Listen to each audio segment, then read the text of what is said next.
आप कहाँ से आई हो? आप किस मुल्क से आई हो? क्या आप पाकिस्तानी हो? क्या आपके पास शनाख्त कार्ड है? यह सिर्फ सवाल नहीं है, एक तीर की तरह जो सीधा यहाँ आके लगता है। बीइंग पाकिस्तानी, अगर कोई आपसे पूछे कि आप पाकिस्तानी हैं, तो आप कैसा फील करेंगे? ये जो सवाल है हमसे हमेशा किया जाता है। चले मैं बताती हूँ मैं कौन हूँ, लेकिन क्या आप सुन सकते हैं?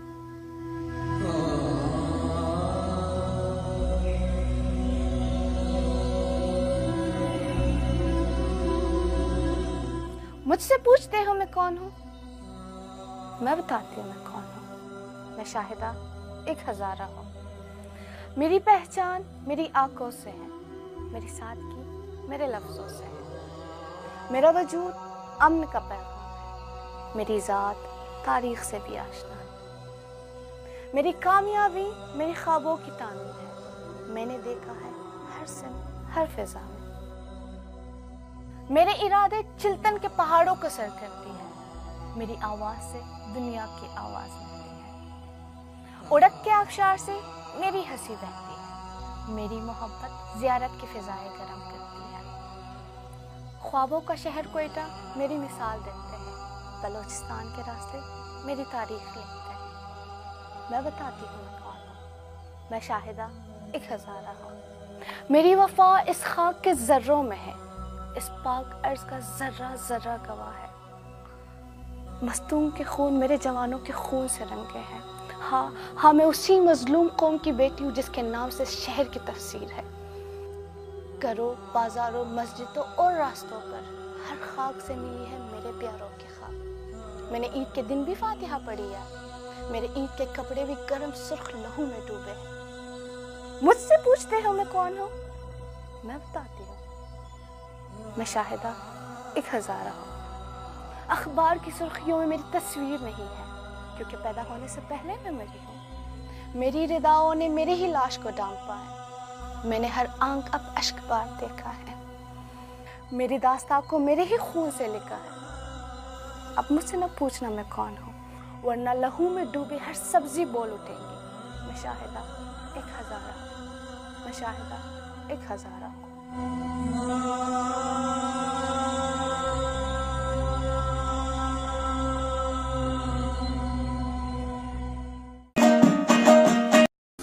ای خفته از جا خیز که زمان سفر است. ای خفته از جا خیز که زمان سفر است. جلسه قافله دائم و فغان سفر است. محترم معززین مجلس جناب خالق هزاره،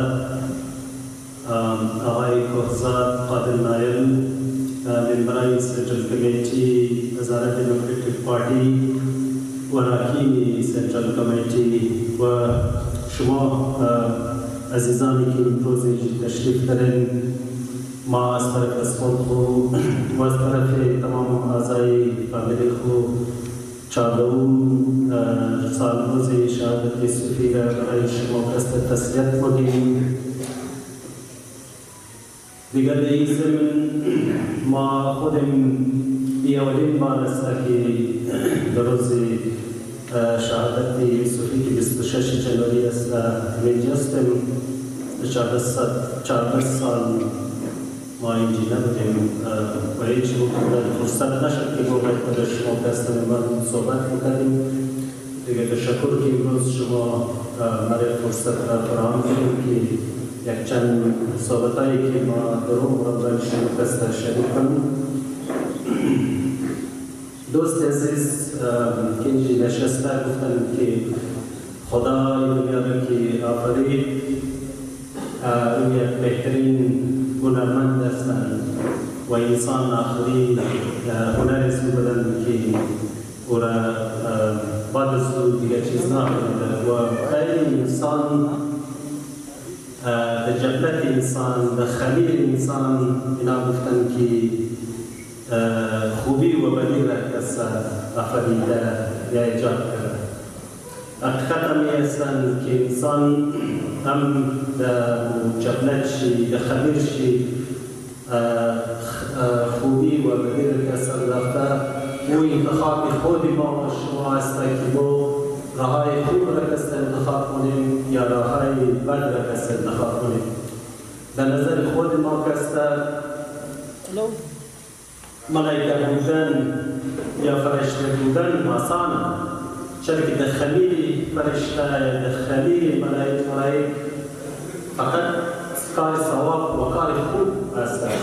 از دست سوی گسین یک گناه کس سرزشته نمیکنه، ولی انسان بخاطری که دخمیر شی، بخاطری که دجبلت شی، در بدن شی، در روی شی، دو چی را کس انداخته خوبی و بدیره.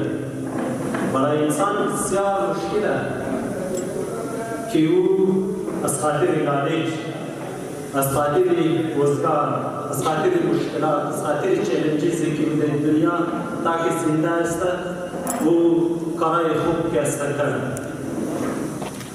پس با مو خاطر کسته انسان کسته اشرف المخلوقات گفته شده که او بالاتر هستی است، با خاطر ازی که او گناه ها را یا بدی ها را یا دیوان یا هر چی که در بدن نزو است او را سپرس کنه و خوبی را کسته انتخاب شده. خب پس نیم به طرف ازی که این انسان بزرگ، انسان عظیم بله خلصمای بیشتر خوبی داشت برادر مستن، ولی ای فقط حیثیتی ازمانی است، ای فقط برادر ازمانی است، ای وارث ازی کلگی از شما کست است. پس اگر ما میخواییم که ای را بشناسیم چیکار باید کنیم؟ فقط مو خدا نکرده مو از این بت بتراشیم، بیاییم عبادت کنیم، ما مقدس کسی رجوع کنیم، نه بخیریم کسی درست نیست. اگر ما این را میخواییم که بشناسیم کارهایی که در زندگی کسی کرد باید او را کسی بفهمیم، اول باید بفهمیم، اول باید بسنجیم که این نفر چی میخواست، هدف از این کسته چی بود، مخاصیت از این کسته چی بود. بعد از او باید برای اون راه کسته ما شما کسته عمل کنیم. پس باید وقتی که ما بخواهیم که رو بفهمیم، بس چطور بفهمیم؟ فقط مثلا یک سال روز بگیریم بعد از او کسته بریم از یاد رو رای کنیم یا نه؟ در تاریخی کانتکست باید در کسته بریم ببینیم که یوسفی کی بود؟ از کجا پیدا شد؟ چی اکسپریانسیز داشت؟ چی تجربات به کسته کرد و آخرشی یک آدم بزرگ کسته جور شد.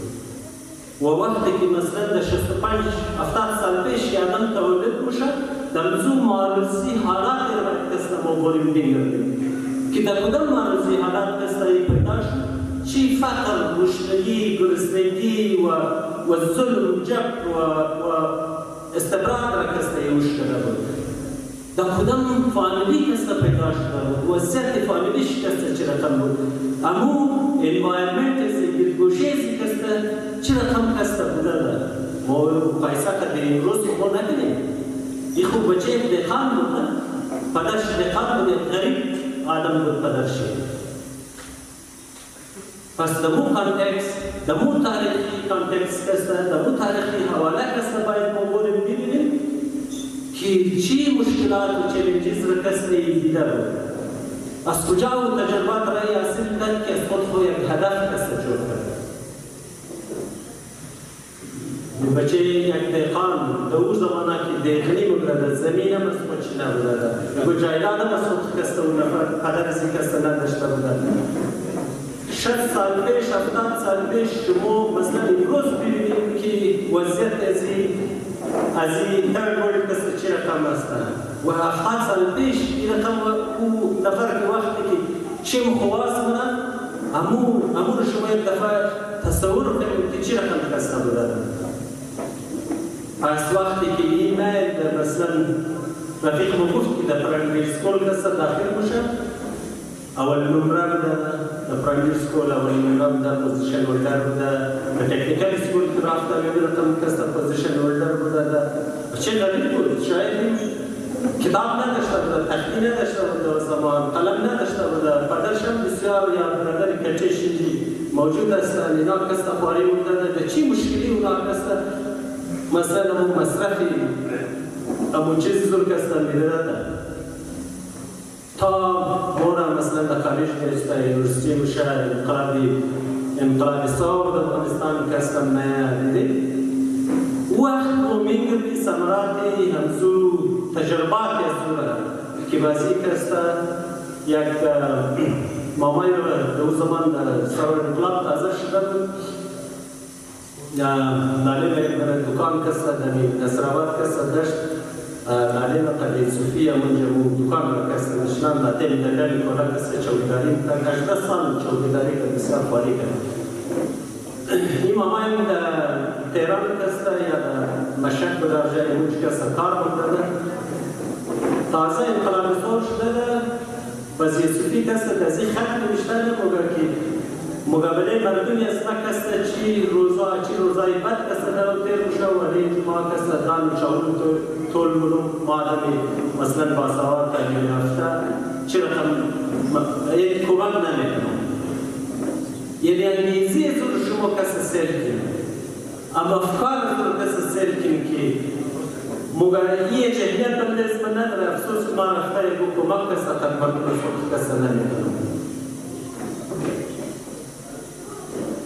بعد از شما میبینیم که باز بسیار کوشش کنند که مکار کسته مونه 6 سال کسته در زندان اخوندار کسته مونن بعد از او که پس به یک رایش هم بسته میشه باز قرار نمیشه بیغاب نمیشه باز نمیشتم دراما جمعه یوسفی کدام نخنده بود دراما نویسی رو نخنده بود یوسفی اگو جای رفته اکادمیک دیگه است اگو چیز کسته نخنده بود لیکن بهترین کلاسیکل دراما کسته نمیشته